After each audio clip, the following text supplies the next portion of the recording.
ายหลังที่ได้ดำเนินการประชุมมาเป็นเวลา2วันคือวันที่10-11 เมษายน 2013ทั้ง3กองประชุมก็ได้ปิดลงในตอนแรกของวันที่11 เมษายนอยู่ที่นครหลวงบันดาเซรีเบกาวันแห่งประเทศบรูไนดารุสสลัมโดยมีรัฐมนตรีต่างประเทศของ10ประเทศอาเซียนเข้าร่วมหัวหน้าคณะผู้แทนสาธารณรัฐประชาธิปไตยประชาชนลาวเข้าร่วมกองประชุมดังกล่าวโดยประธานดร.ทองรุนศรีสุริตรองนายกรัฐมนตรีว่าการกระทรวงการต่างประเทศกองประชุมรัฐมนตรีต่างประเทศอาเซียนครั้งนี้ภายใต้คำขวัญที่ว่าประชาชนของพวกเฮาอนาคตของพวกเฮาในเวลาดำเนินกองประชุมที่ประชุม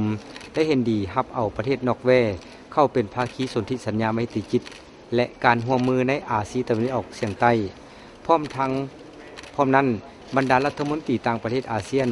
ยังได้รับทราบความคืบหน้าของการจัดตั้งปฏิบัติแถลงการแห่งการประพฤติของบรรดาฝ่ายในทะเลจีนใต้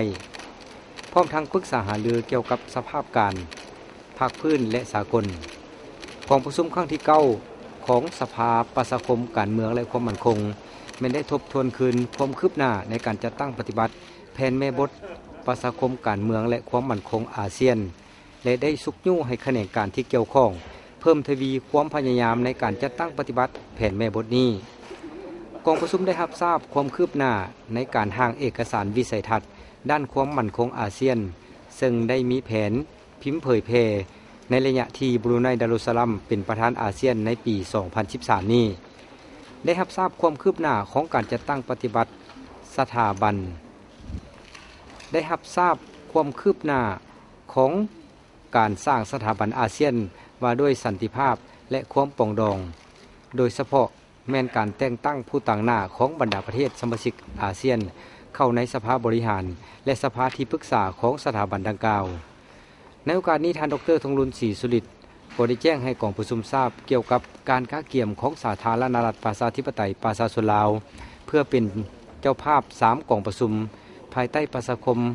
การเมืองและความมั่นคงอาเซียนในปี 2013 คือกองประชุมครั้งที่9ของบรรดารัฐมนตรีเกี่ยวกับอาชญากรรมข้ามชาติกองประชุมครั้งที่10ของผู้บัญชาการทหารอากาศอาเซียนและกองประชุมครั้งที่15ของบรรดาเจ้าหน้าที่อาวุโสด้านกฎหมายอาเซียนส่วนกองประชุมครั้งที่12ของสภาประสานงานอาเซียนแม้นได้สุ่มใส่การกะเกี่ยมให้แก่กองประชุมสุดยอดอาเซียนครั้งที่22ซึ่งจะจัดขึ้นในวันที่24-25 เมษายน 2013ที่บรูไนดารุสสลัมโดยได้ทำห้องเอาวละแผนการเคลื่อนไหวและบรรดาเอกสารผลของกองประชุมสภาประสานงานอาเซียนพร้อมนี้กองประชุมยังได้รับทราบความคืบหน้าของการค้นคว้าเกี่ยวกับการขยายสมาชิกอาเซียนเพื่อรับเอาติมอร์เลสเตเข้าเป็นสมาชิกอาเซียนในอนาคต